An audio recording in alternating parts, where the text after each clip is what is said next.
Bonjour à tous, aujourd'hui Paléo en ligne est heureux de vous présenter un petit cycle de vidéos gratuites qui vous permettront de bien commencer en paléographie.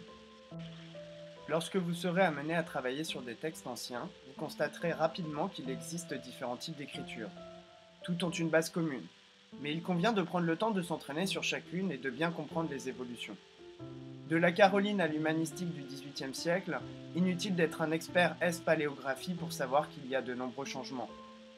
À gauche, une écriture de type minuscule caroline du IXe siècle.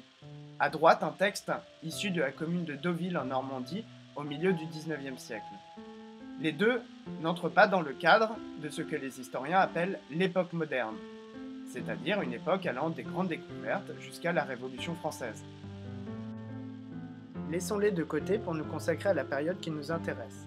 Contrairement à ce que l'on pourrait penser, l'écriture gothique apparaît progressivement au cours des XIIe et XIIIe siècles et n'est en aucun cas un héritage de la Caroline. Celle-ci présente des graphies assez anguleuses et l'emploi de nombreuses abréviations. Avec la diffusion de l'écriture à un public de plus en plus large, celle-ci tend à prendre des tours de plus en plus personnels jusqu'à des écritures de type cursive dérivées du gothique.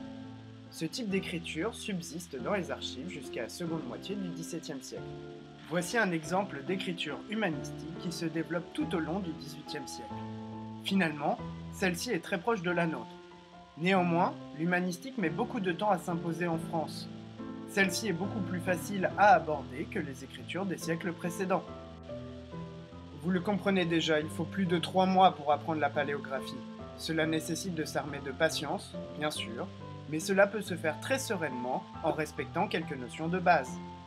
Si vous aussi vous voulez faire partie de la communauté des paléographes en herbe, une seule adresse, paléo-en-ligne.fr.